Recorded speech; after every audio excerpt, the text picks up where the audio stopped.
Osiris.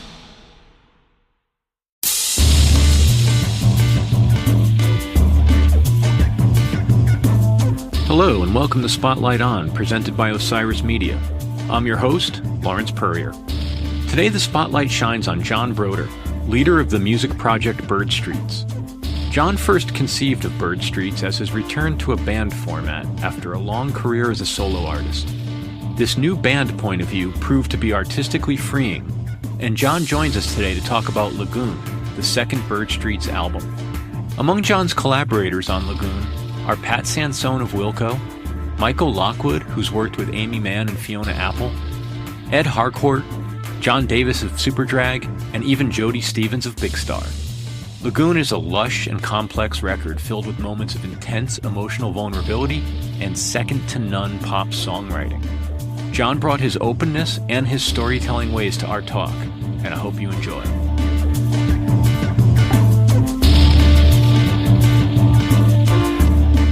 Thank you. Thank you for making time. It's great to talk with you. Yeah, thanks for having me. I was hoping maybe we could start, and I promise I won't dwell in this space too long, but I was wondering if we could start with just a little bit of biography. And all of the prep I did, learning about you and immersing in your music, I realized I don't know where you're from and how you got started. Sure. Well, I grew up in upstate New York, near the capital region, Saratoga, Albany area. I came up playing in bands up there from the time I was like 17, 18 years old. Put out a few solo records while I was up there. I had a record called Tiger Pop that came out in the year 2000. That was my first full-length recording. Played pretty much everything myself on that. Inspired by people like Jason Faulkner and John Bryan and, one-man band types like that. And then a few band projects. A band called The Suggestions that lasted a few years. I had a band called Maggie Mayday that also lasted a few years. And then ended up in New York at the end of the aughts, and I started making music here.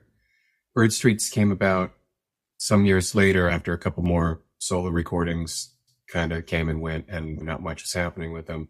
Just decided I needed a change, and I had gotten to know Jason Faulkner through a mutual friend, and we had known each other for a while, so it was just like natural thing to call him up and be like, hey, why don't we try some stuff? And that's the very short version of the biography. Yeah, we can dig in as much as you want. I like to speed through things. That's fair enough. Before I dive into some of the more Bird Street specific questions, just to set the table a little bit more, you said in your early work, you played all the instruments. What was the first instrument you picked up? Well, when I was a little boy, drums was my first love.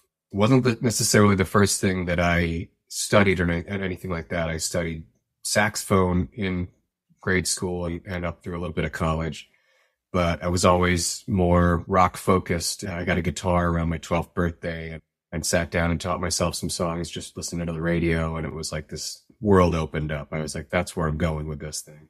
And then I got a drum kit after that and a bass and, just kind of learned my way around the rock and roll stuff. Are you one of those guys that can pick up pretty much anything and get a sound out of it? To a point. I'm not going to say I can do that with like a brass instrument so much. I might be able to. I'm sure I couldn't pull off the oboe. The double reeds always vexed me, but yeah, I can fish something out. I don't know if I could play a song on anything, but I'll try it. I'll give anything a try. Yeah. Where'd your musicality come from? Did you grow up in that environment, or was it a reaction to your environment? Or a reaction. That's interesting. Yeah, none of my immediate family is musical. I have an uncle that plays, but I didn't really know him when I was little. I was sick growing up. I had leukemia when I was a little boy, from the time I was 2 till I was 6, and I'd been sick leading up to that. So I think I just sort of dove into the records that were around and immersed myself in the world of music. It was like those records were my best friends, because I didn't really have a whole lot of, wasn't really socialized so much, because I was just sort of always in bed or whatever. But so, yeah, I think it just came out of me as naturally over time. Like that's what I wanted to do, and I found a way to do it. Yeah. Do you remember being sick? Bits and pieces. I don't remember the actual sickness. I remember bits and pieces of being in the hospital, and nurses and different things, some painful, some joyful, but yeah, it's not my favorite topic, but it's pretty formative though. I mean, it's a big part of my life. So Well, it's interesting because that helps me, I think, get my initial understanding of something I read that you said in another interview, maybe not directly in this context, but you referred to yourself as an album guy.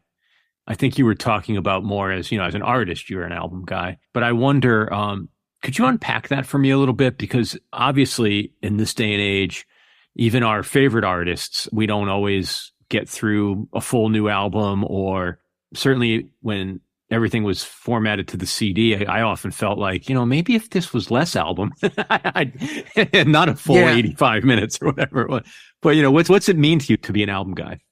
There was a little while there in the 90s, especially with the CDs, where people really took advantage of how long it could be. It was, I'm not sure everybody has 30 new songs every 2 years. No, man. Like I remember one of those Metallica records coming out and it had a sticker on the front. It was like 76 minutes of music. And I was like, I don't know if I can do that. I'm sorry. There's probably artists I could, but I grew up on the Beatles records and things that were conceptualized around a certain sound or style at a time. The album just made sense as a body of work to me. And as I started writing songs, I don't know that I necessarily think that way when I'm writing songs, but like in terms of like the actual writing part, but when I'm putting together records, I'm definitely thinking of like the whole feeling of listening to it in one fell swoop, this sort of a movement versus individual songs, which I know is how people tend to actually listen to things. But, so try to make it work both ways when I put a record together. I'm always fascinated, just like the music nerd in me, around the idea that in the old days, albums were albums. The first collections of songs, of 78s, of singles in an album, Right. They were after the fact albums. Even up until the early Beatles, right? They'd put out singles and then some of them wouldn't even make it onto proper albums. The album format didn't really take hold until later 50s as a predominant thing. And definitely with the Beatles and Dylan, that became the major format. Yeah, I like the trip that when you can sit down and really do that thing for 35, 40 minutes at a time. And I prefer artists that can make me want to do that versus, okay, enough of the same. Some artists, after a couple songs, you're like, I've heard everything you're saying. Yeah. Yeah, that's always been the goal for me. To go under the hood a little bit, at the risk of annoying you with like process questions. I love them. A few things strike me about the new album. And one of the things that strikes me is that it's not necessarily still new. It came out in November, maybe. That's recent, but I wonder, like the entire process, the chapter, I guess I would think of it as, where are you at with the music? We're sitting here talking about it. It's part of what you have to do as a creative commercial being these days. Are you in the next chapter yet? Or are you still, where are you with this music?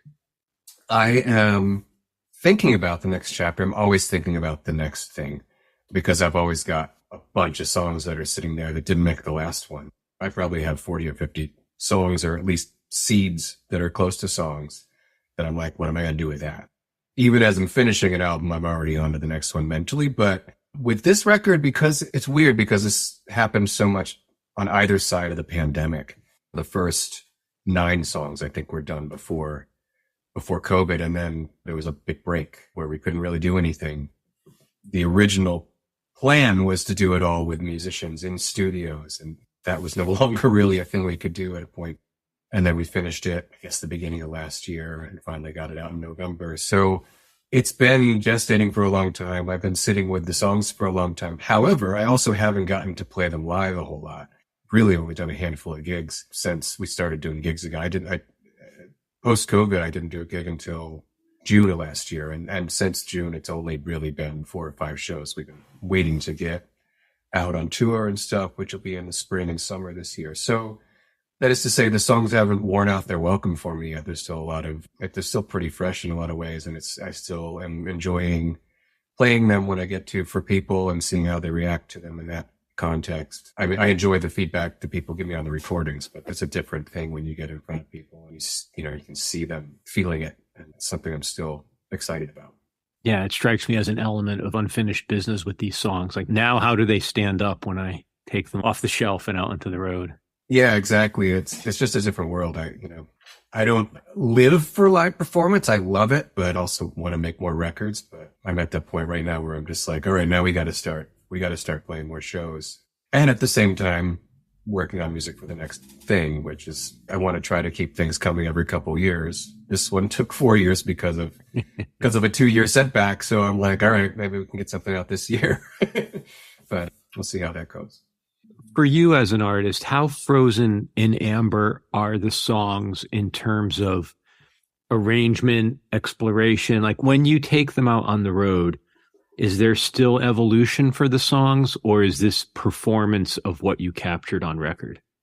You know, I'm still waiting to figure that out with this one. The shows that we've done so far, we've stuck to the arrangements that are on the record as much as you can with a record that's as produced as this is. Some of the arrangements are pretty lush. There's a lot of strings and mellotron and lots of guitars. Just as much as there was a lot of guitars on the first record, there's just as many on some of these songs.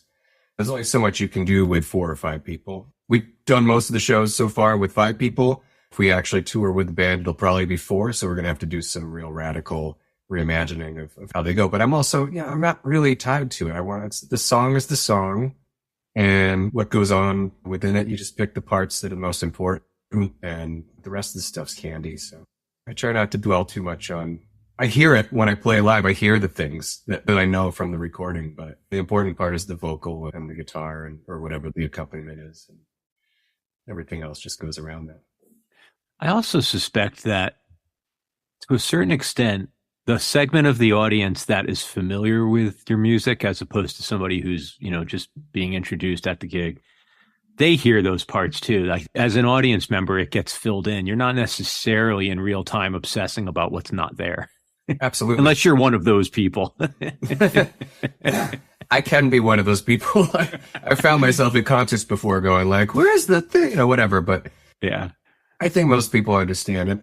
I can't remember what song it was, but I remember playing one of these songs at our release show in November and hearing one of the parts sung from the audience. And I was like, that's amazing. Like when somebody hears a part and that part is so important to them, and it's just an afterthought to you as the composer or whatever, that was just a little thing we threw on there because it filled that space nicely. But for the listener, maybe that's the thing that makes it. So it's kind of fun to have that play with it. Yeah, that's neat. There's some of the tracks that when I hear them, I think, oh, that's going to be fun to play live. And probably the biggest one that strikes me that way, just in terms of getting your rock on, is Machine. I would like to be on stage and bang out some of those riffs. That one is a blast to play live. I love that one. Yeah, on this record, there's not as much of the first record was a little more power pop. So there was a few more anthemic type songs, but there's really only 1 or 2 of those on this record. But that was a blast to play in front of people. Staying with the theme of an album, the sound is really something else. The mixing on it is, you said lush, and you referred to there being sort of a lot of production or instrumentation with the mellotron and other things. And I'm curious, do you sit on the mixes? Are you there, or do you prefer somebody gives you a mix to respond to and react to? I've tried it both ways. When I'm working with Jason Faulkner, like I did on the first record, I was there for most of the mixing. We did it all pretty much in the room. On this one, especially because a lot of the mixes ended up being remote because they had to be, I kind of let that go. And yeah, actually, most of this was just done with notes going back and forth between me and Pat Sansone and me and Michael Brower. I kind of prefer it that way. I kind of like to take myself out of it. I've done my part, and let's hear how somebody else hears it. And when you got a guy like Michael Brower mixing your songs, he's one of the best there ever was. So it usually comes back and you're like, that's great. That's exactly what it's supposed to be. But it's all what you put into it. And then if it comes back a little weird, then you can be like, could you just take a little of the weird out of it or whatever, add more weird to it, whatever it is. It's a fun collaboration that way versus me standing over the shoulder of the person mixing it and just being like, oh, can I hear more guitar here? And, the person will be like, I'm not done yet. That's usually how I know how I work, and I know how I can be in those situations. And I think it's probably better this way if I'm just here, you have your creative say on it, and then we'll talk about it. The analogy, or the obvious analogy that comes to mind for me, is filmmaking. You sound much more like you're taking a filmmaker's approach and turning the rough footage over to the editor and saying, return me a cut and I'll let you know how it flows. Yeah. It's just more interesting. my part, especially with this record, I tried to be more just the songwriter, more just the singer, guitar player, whatever, but rather than getting into every little nook and cranny of the process, which is part of why I wanted to do it in studios, at least do basic tracks with real musicians live in the studios. So there wasn't as much nitpicking as it went along. It would just be like, that feels good. Let's just go with that. And it's the same thing with the mix. So, I just want to hear what, everybody's got creativity to bring to it. And if I'm there, it's going to be more me trying to impose my voice on it, which I've already done at that point. I'd just rather turn it over. My sort of final question on that line of inquiry, could you tell me a little bit about the sequencing? Because that's another part of this record that works really well. I appreciate that. No, it really does. There's an emotional narrative that sits outside of just the music and the lyrics. Like the flow to the record's very strong. And so how does that come about? Is that Pat? Is that you? Is it a collaboration? No, in fact, that's one place where I rarely take outside input. I tend to, when I'm piecing the thing together, especially a record like this where it was a lot of different parts, a lot of different songs. There was another 8 songs or something like that were in the running, were in the mix. So it was, kind of moving the pieces around a lot until it made sense. And even up to the last, even when we were getting it mastered, after I got the first master back, I was like, swap these and swap these up until the last minute, because it was just like, and then it fell into place as it does. Yeah, I guess I saw this as sort of an emotional arc. Like certain songs, when I imagined the record, when I was making the recordings, I saw them in different places. Like Ambulance was originally supposed to be like near the end of the record. Go Free was going to be like at the beginning of the record. And then, as things happened and more songs came in, like the last couple songs that I did with Michael Lockwood, Unkind and Sleeper Agent, once those fell into the puzzle, it felt like Sleeper Agent, as soon as we recorded that, I was like, oh no, this opens the record. And then maybe Go Free is like the little ray of light at the end of it to take us out of this really kind of dark place that we've been in for 45 minutes. Yeah, sequencing is a big thing. That's goes back to the, I'm an album guy. I want it to be a trip versus just a bunch of singles, smashed together. This was a challenge with Lagoon because it's a lot of different types of songs, a lot of different sounds. So making that, it was a little weird putting like San Francisco, which is like this kind of 1973 like songwritery song, into Ambulance, which is like a mid 90s grunge song almost, and into Disappearing Act, which is my first tentative step into like kind of making soul music. All these different things going together, but yeah, it all comes down to pacing and sequencing, and it took a lot of work, but I feel like we got it. Yeah, it paid off. You've spoken elsewhere about, both at the individual level and collectively, about these songs and about what you were going through and what they're the sort of, I guess, aftermath of, a reaction to in terms of your personal life. I did want to just ask I wanted to ask about a couple of songs in particular. And I should preface the whole thing by saying there were definitely a couple of times when I listened to the album and I said, I think I want to put the recording on pause and ask John if he's okay. You're not the first person to say that. I've heard this before. Yeah, that's something that comes up, and this is my way of working through shit. So I write songs to get those things out, Yeah. You mentioned one. I'm curious about, what was San Francisco 1993? That's an interesting one because it feels so real, and it's totally just an imagined thing. Oh, I love that. Yeah, but in the context of the record, in the context of what I was going through, was actually written prior to my split up from my wife, and I sat on it for a few years till I finished it. Yeah, it definitely feels like something that would fit right in with these other songs. Yeah, I don't know. I don't really know where it came from. I just had this idea. I had this first line, this first verse that kind of came out, and then it just flowed from there. The chorus took a long time. That's why it took a while to finish, 4 or 5 years till we finished it, because I didn't know where it was supposed to go in the chorus. And I think when I sent the song to Pat, I sent him 4 or 5 different versions of the chorus, completely different ideas, until he was like, I think that's the one, I wish I had a better story for it, but it really was just imagination on that one. It's interesting because the themes and the ideas in the record around processing your experience and the looking back and reflection, however you want to thematically summarize it, or however people are doing that for you.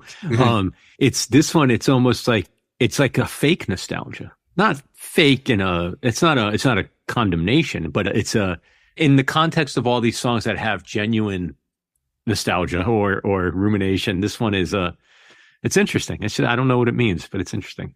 Yeah, I suppose there was a certain amount of real feeling that goes into it, because we all ruminate over something that could have gone a different way. I'm obsessed with the idea of alternate timelines and stuff. So there was certainly a little bit of that played into it. As I was writing it, I could visualize the characters and the locations and stuff. I put kind of real locations into the song and built it up as this sort of little short story. But when it comes down to it, it's all it is. It's just this thing. It's just sort of like a one-sided conversation, which a lot of the songs on this record are. A lot of the songs about my ex-wife, at least. So it narratively fits squarely within that realm. It feels like it just came out of that same period. Maybe I shouldn't give it up. Maybe I should just say that it was, but I don't know. I love that song. I was interested to see how people would react to that song, because it's very different from not only anything on the record, but anything I think that I've recorded before. It's nice to hear that people like it. When you say one-sided conversation, are they conversations that you didn't get to have, or just it's too late to have, or? In that one, it's almost too late. I envisioned it as two estranged lovers, or at least one of them, trying to reconnect with the other after a long period of time, trying to say, like, hey, can we start over? And the line, I am forgetting my own lyrics right now. The line at the end of the second verse about, like, I wish we had more time, or whatever. Gosh, I wish I could remember the actual lyric right now to quote it. It would be a lot. You're going to edit this, right? A little bit. I am. Yeah. Oh, hang on. Let me pull it up, because I want to quote myself properly before I screw this up. The line is, maybe a few more years would do us good, but I'm afraid to say that's all we got. And the idea was, like, these are people, like, later in life, maybe the narrator in this song is sick or dying or whatever, and he's going back and reflecting on his life and being like, boy, this could have been a lot different if we'd just, I don't know, talked about it or whatever it was. So that was the kind of impetus there. As somebody who does a lot of ruminating, a lot of thinking about, like I said, alternate timelines. It took me to a real emotional place when I thought about that. So. Yeah, I would say, as a person who, one, is of a certain age, two, has what I assume, without probably sharing all the specifics of the situation, has been through a lot of what you convey in these songs and what you've revealed in your other interviews and in discussions. The immediacy and the realness of what's coming through in these songs. Like, again, as someone who's lived a lot of it, it's very, I hear New York in the background. It's always there. It's very authentic.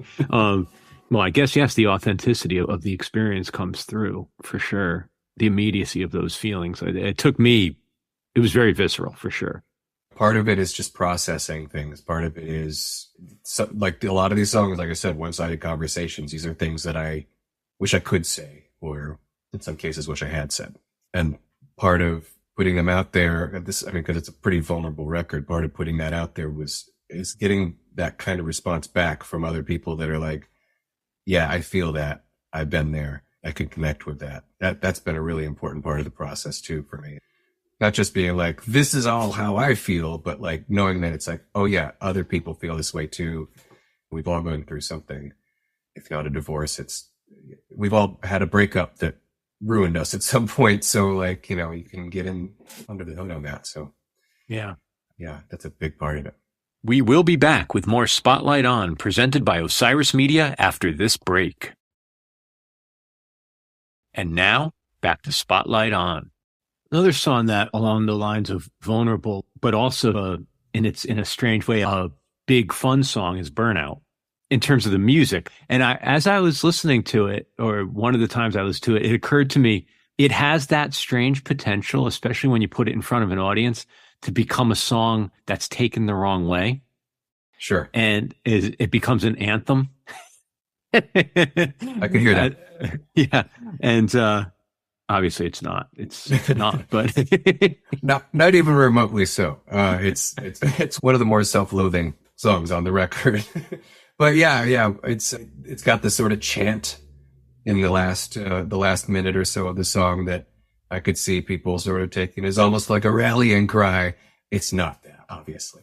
Yeah, that was a fun song to flesh out because I heard it as more almost like a punk rock song, and then Pat heard it a different way. And when we started producing it, it was like, oh, it's almost got like Echo and Bunnyman vibes. It's a very 80s kind of almost gothy music bed to it. So it put it more in its proper place, I think. Whereas if it had been more of a rock song, it probably people would hear it that other way for sure. But I think I give it away at the end of the second verse on that, where, you get high and I wonder why nothing gets me high, after all these other. Yeah, that's pretty good. It just felt like that kind of put a little bow on it. If you were wondering how I was approaching it, that gives it. That prevents it from becoming your rainy day women. It's not everybody must get stoned. Exactly. Yeah. Yeah. All right. Before I leave the realm of the individual songs, there's two more I want to ask about. One is Leave No Trace. Okay. I don't even know where to begin there. Why don't I turn it over to you? Tell me about Leave No Trace. Okay. So Leave No Trace was written as part of a writing project for this group called Bushwick Book Club. It's a group of folks that do musicians and poets and artists that get together. I don't know if they do monthly anymore, but it used to be kind of monthly, and they would all pick a book every month and everybody would write and perform a piece based around that book. Oh, wow. So use it as a prompt. Yeah, exactly. And it was the first time I think I'd ever tried something like that. And I got invited to do one based on Jonathan Aim's novella, You Were Never Really Here, which was later turned into a movie with Joaquin Phoenix. Both versions are fantastic. The book, part of the reason I jumped into it, besides I'm a Jonathan Ames fan, was it's 110 pages. It's a very easy read. I read it twice in one night, and it's so evocative and it's so dark. The protagonist in the story is he's a vet. He's got severe PTSD. He's major self-loathing. He has suicidal ideations. Throughout this short book, it comes up a lot. And he's in the business of saving young girls from like sexual slavery. It's a pretty fucked up book. It's a really messed up. Yeah. And I didn't get into that part of it, but as I read the book and tried to get inside the mind of the character, I certainly found myself connecting with some of the dark thoughts that sometimes we have. And I just tried to write from that point of view and do it with the same kind of concise, it's just, like I said, it's a very brief read. And so I tried to write with as few words as possible. Make it brief, make it evocative in that way. As I played around with it, I had a couple different musical ideas, but then I had a guitar that was in double drop D because I'm a Neil Young nerd. I just picked it up and just started playing this thing, and this little descending thing came out, and I was like, all right, let's just roll with this. And then the song was done in 20 minutes after that. When the lyric was there for a while, but musically it just happened very quickly once I found it. It's interesting then to hear that story in the context of the next song I wanted to ask you about, because this is where I think you're going to get the Eminem Award for couplets, which is you've managed to find words to rhyme with anonymous. Huh. And that are not hippopotamus. Okay. All right. The next, I know what the song is. Yeah. So Disappearing Act. There's a lot of language and thematic elements in that song that seem to be informed by a certain secret society or group that deals with some of the issues in the song. I wonder how familiar you are with the group of people who seem to espouse some of the same philosophies in the song. I don't know how else to ask you, but you express very specifically, I want to say turmoil, but also it's an insight. It's a look inside what happens to someone who's caught up in that.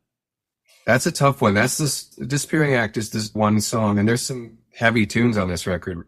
It's the song that I was like, I don't know if I'm going to be able to sing this every night on tour, even though it's got this great big chorus and it's made to be performed live in that way. Like lyrically, it's pretty heavy. I quit drinking 10 years ago, 11 years ago almost. So it's written looking back at that, at having hit the bottom a few times, so to speak. But it's also written from the perspective of feeling like this is tough.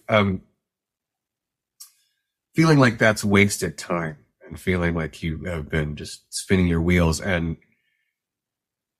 I've written about that before with that period in my life, but this is written with another 8 or 9 years hindsight on that and feeling in some ways like, am I any further ahead now than I was then? Has this improved my life really? Besides the fact that I don't wake up with hangovers? Yes, it has. I'll just say that. No hangovers, great.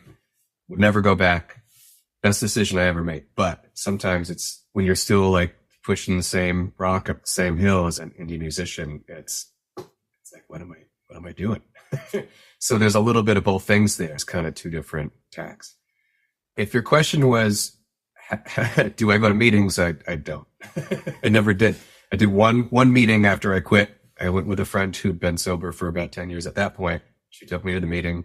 I sat through it and I was like, I don't think this is for me. But, everybody's got their way and those are great for a lot of people. And I wouldn't talk smack on it. I just have to do it in here. I have to do it inside.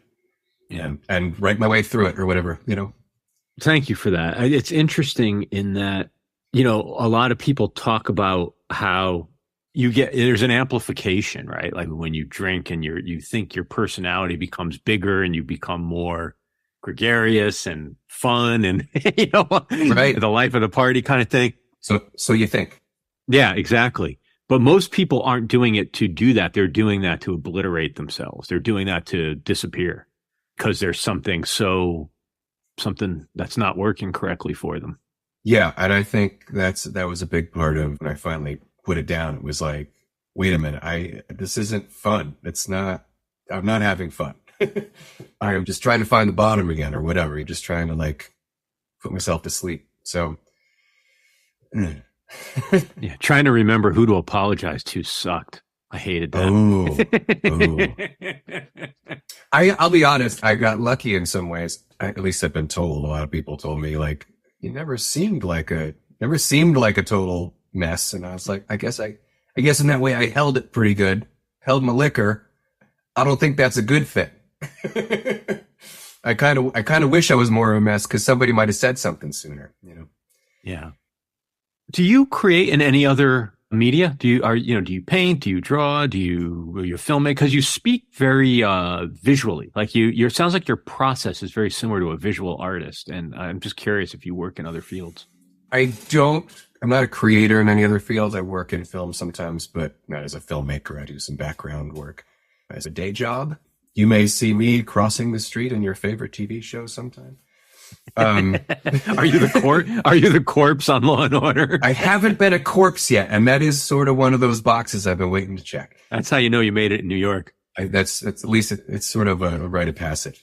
Yeah, I think of the songwriting as my writing. I do sometimes dabble in attempts at prose or of a screenplay that's been sitting in a document file for 100 years like anybody else. But yeah, I haven't really pursued it. I've talked about maybe trying to paint or something, but I've never really gone after it. I obsess over lyrics. I spend a long time writing lyrics and rewriting them, and reworking them. And a lot of times I'm reworking them until I'm standing in front of the microphone recording them. And I'll be like, hey, take it back. I got to say something different here. But it's probably a lot of the way that a lot of rappers work. It's the same thing. It's just like, I want to make it more rhythmic, more interesting, more descriptive, more evocative. So that's I just pour it all in there. That's very interesting to hear you say, because you do write your lyrics in a variety of like approaches or styles. So there are some lyrics that are much more compressed or sparse. And Mm-hmm. then there are other songs like Disappearing Act where there's a lot of syllables packed into each line. Yeah. You're saying a lot, not only meaning, but you're literally saying a lot. It's very interesting that you don't have just one, there's not just one way you do it. I think maybe that's part of the reason that I don't work in other disciplines so much just because it's every time I write a song, it feels a little different. I don't have a tried and true process necessarily. Like some writers just go to the piano every day and write, and that's just how they do it. And, some people are very lyrics first or very music first or whatever. It really is a little different every time for me. So it keeps it interesting, keeps it fresh. It keeps me wanting to do more of it. Yeah, I would imagine. A couple other things I was hoping to ask you about. Bird Streets as a thing, as a concept. As a concept, right. Yeah. I guess the most plain way to ask is like, what's the why? And I think you started to answer it earlier in terms of, I don't want to put words in your mouth, but I feel the need to say that I heard you. That was essentially, it was just you needed a change of pace or something along those lines. But like, why start a whole new brand when it's not really a proper band per se? Yeah, well, I ask myself that almost every day. I'm like, why didn't I just basically erase 16 years of work? If you look at the internet, it's almost like I didn't exist until 2016, but not true. It really was just it was a change of pace. I put out a bunch of different things. I'd made 4 different solo records. I'd done these different band projects that came and went. The last solo album I did, Little Hopes, just sort of came out and dropped like a stone. I felt like it just didn't do anything. And so it just felt like time to start thinking about what can I do next that takes it in a different direction. And I imagined Bird Streets originally as a band. I'd actually started it as a band at the end of 2015. And it was intended to be that. But at the same time, I also started working on this record with Jason Faulkner. And, the name Bird Streets came from a place in Los Angeles when I was first working with him a couple of years prior to that. So that felt like Bird Streets. So I was like, maybe it's both of these things. And then it was like, maybe that's just my name for it going forward. Maybe it's better to just hide behind a band name. It looks better on a t-shirt and a kick drum than just John Brodeur. I'll wear a Bird Street shirt. I wouldn't wear a John Brodeur t-shirt. It was living these 2 parallel lives. And I was just like, I'm just going to make it the umbrella for whatever I do going forward. I feel like in the long run, it was a good decision, but it definitely it caused me a lot of agita for a while. Like, is this a good idea at this point in a career to just be complete, 90 degree, okay, we're going over here now. Even though it's the same thing, it's the same guy writing the songs, and the songs have a lot of the same, emotional threads as some of the other stuff that I've done. It just made sense. And I feel in a lot of ways like I've kind of opened myself up a lot more in the songs in ways that I don't think I did in work before that. I mean, it also is just live and learn and get better at the craft. But I don't think I could have put my name on a song like Disappearing Act 6-7 years ago before this. Calling it Bird Streets just makes it a little easier to just be like, yep, okay, that's me. But it's also got a little bit of a shell around it. It's like you're Gene Simmons. Ha! Or not. Never say that. Oh, the Donald Trump of rock and roll. Yeah, unbelievable. We could go down that. But, it's interesting. I spoke to another artist recently, more in the electronic field, and he performs under a stage name as well.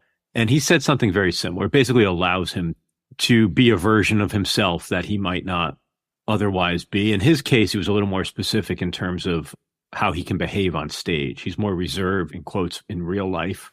But having this alter ego allows him to express parts of himself that he might be too self-conscious about. Yeah, I don't know that I necessarily have that same physical transformation. I feel like I'm still the same dude on stage. But yeah, it was like, I thought of groups like Nine Inch Nails or World Party that was like, it's one guy, but it's also a band. It can be all these different things depending on how you approach it. It's a cool little name to put on things versus feeling like I'll just hang myself out there every day. Do you have a future concept for it in terms of would each project be you and a different producer, or do you see it settling in on something more stable, or do you even need to think about what it will evolve into? I prefer not to. It's opened a lot of doors. It's allowed me to work with a lot of people that I didn't know that I was going to be able to work with in the past. getting to work with Pat, getting to work with Michael Lockwood, folks like that wouldn't even have been on my radar in terms of like my ability to connect with those people 6-7 years ago. I kind of want to just kind of keep pushing down that path. It's enabled me to send the emails that I might have sat on for a lot longer and just be like, hey, you want to do something? And a lot of people are like, yeah, I'll do it. I kind of want to just, keep expanding the circle. I'm going to do, I'll probably do records with a single producer at different times. Like I actually have another half a record that I've worked on with Jason Faulkner that we're probably going to finish later this year, and a couple other projects that are boiling up. We'll see how I approach them, but I like just trying different stuff, seeing what sticks. Yeah. One of the things I really enjoyed about digging into the music, and especially with Lagoon, was that there's like a sense of lineage, if that makes sense. Mm-hmm. I can hear where you came from or what informed you, but not in a derivative way. I always like that. Not always. I mean, it's not a requirement for me in my listen as a listener, but I find it fun. I guess I would say is that it's neat to be able to have the way station or the signpost of familiarity as a way in. Yeah. But then to have the next version of it evolve. So whether it was hearing a little bit of Aimee Mann or obviously Big Star, or there was a playlist that you had on the website, and it was a mixture of your songs and then clearly music you liked or people in your universe. And I was surprised that I didn't see the Jayhawks, because I hear a lot of Gary Loris in the guitar playing too. That's a really nice thing to say. I love Gary Loris and I love the Jayhawks. I made that playlist that you're speaking about. I didn't include the Jayhawks because I haven't worked with any Jayhawks yet. But, if you're listening, Gary, I love your songs. I would love to write with you someday. Yeah, I kept that to people that have been in the universe, played or contributed to the records. So, Aimee and Big Star, Jody played on 3 of these songs, and Wilco, Pat, a lot of different things like that. But I try to like synthesize the different things through my own voice, so you don't just hear me copying somebody else's, vibe. Although a song like Go Free, I wrote that knowing I was going to Memphis to record at Ardent with Jody playing drums. I was trying to write a Big Star song a little bit, even though it probably came out a little more like Matthew Sweet. But he's another one. Another favorite. And like actually one of the things when I was putting the sequencing together, to go back to one of the things I thought about was his album Altered Beast, which is a big long record that is it's a journey. It's got some real dark spots, some real bright spots, and it goes through the whole range. And it's another record that Jody plays on that was recorded in that same room. So, or at least parts of it. But also because he recorded that album in a bunch of different places. It's one of those. So I was like, this can be done. It can all go together and make sense. But yeah, I listen to a lot of music. Probably the only thing I listen to that you don't necessarily hear in my own music, although you brought up Eminem before, I listen to a lot of hip hop. I listen to everything, but things like, I'm a huge Elliott Smith fan. I feel like that comes through sometimes, but I don't feel like I sound like Elliott Smith. I was and am a huge Radiohead fan, which you might hear a little bit here and there in the guitar playing or the way that we approach different textures, but I don't think any of my stuff really sounds like them. Maybe a little bit on Ambulance might sound a little like the Bends, but that was intentional. But yeah, I just try to like, filter it all through my point of view, and it comes out like it comes out. It's very interesting to hear you speak about it that way, though, because there's an element to the fact that you're able to do that. Like you could say, I'm going to write a song for Jody Stevens that's going to be my take on a Big Star song. Now, lots of people can try to do that. Sure. But to be effective at it's another thing. And that's a really interesting harnessing of your capabilities and like focusing of your talent. To be able to deliberately conjure it that way, it's kind of interesting. It's impressive. It happens once in a while. It doesn't always work that way. That was one of those lucky breaks, but yeah, where it was just played a D chord and then played the chord that naturally came after it. And it was like, oh, that's okay. I know where this is going. With that type of song, it's a little easier, I feel like, at least for me, because probably the most foundational music for what I do and what I love is power pop music and Big Star and Matthew Sweet, like I mentioned, and artists like that, where it's just great melodies and guitars, and it's a good home base to come back to. Just naturally happens for me. But I know what you're saying. I know it's not that way for everybody. So Yeah. I consider myself lucky that way. Is there a Big Star song that if you could wear it on your sleeve, you would? Is there like, do you have a Big Star anthem? It's probably the Ballad of El Gudo. Mm. But, I mean, God, there's so many good ones. I'll probably just say that. I think that's the one that I circle back to the most often. I can't hear it enough times. Ridiculous. Like the crafting of it, the production. I mean, if you take that song and just lift it out of it, what came before, what came after, and just listen to that, it's really like it's ridiculous. It's perfectly written, perfectly played, and perfectly recorded. That whole album, those first two records are both like that, but that first record especially just sounds incredible. Yeah. So yeah. I bounce between that When My Baby's Beside Me. Yeah. And I've recently been very obsessed with 13. Like that song's another one. Like these are any of these songs. I mean, these are all songs that I have learned and played and performed a million times that they're just bedrock for me. So yeah, absolutely. But did you ever see Chilton? I got to see I think it was the last time Big Star played in New York, and it may have been their last actual gig because they didn't do a lot of gigs. That show in Brooklyn at the Masonic? Yeah. Yeah, I was there. Oh, cool. Yeah. They did. I don't know if they played again after that. He died 4 months later. I was actually on stage when I got a text from my friend Luther, and he was like, Alex is going. I was like, I stopped what I was doing. I was like, what? I think I might have played 13 at that point. I was just like, I got to do this right now. Yeah, he's one of the best there was. And Chris Bell. I mean, I feel like Chris Bell like kind of gets, because Alex Chilton's shadow looms a lot longer, but Chris Bell was such an amazing writer. I mean, The Guy in the Cosmos, that whole album, I can't say enough about it. So yeah, that's the thing right there. Yeah. I saw some bizarre shows with him over the years with Alex. Alex. I saw him, I can't remember the exact lineup because a few of those shows are mixed together, but there used to be a band that played around the East Coast called the Upper Crust. Oh, yeah. Yeah. I saw him open for that. He was on a bill. I think it was Alex Chilton, the Upper Crust, and Question Mark and the Mysterians. Oh, how strange. And this is Alex doing like his like R&B stuff, or yeah, Tina Nina Nu and all that. Yeah. Okay. Yeah. That's an interesting bill. I never get to see the Crust, but I heard a lot about them. And I'll tell you what, I mean, phenomenal. Phenomenal. I love it when I love when someone can commit to a bit, and that is a great bit. It was full on. Yeah. Thank you so much, John Brodeur. And as always, thank you for listening to Spotlight On. We're presented by Osiris Media. Our executive producers are me, Lawrence Purrier, RJB, Brian Brinkman, and Matt Dwyer. Our producer's Michael Donaldson, and our theme music is by Q Burn's Abstract Message. If you like what you've heard, please share us with a friend and leave a review on your podcast platform of choice.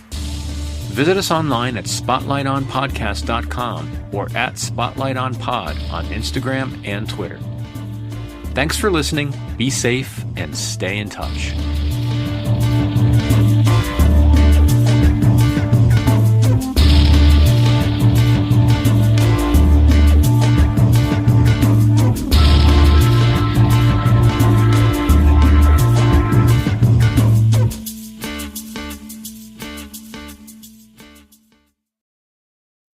Osiris.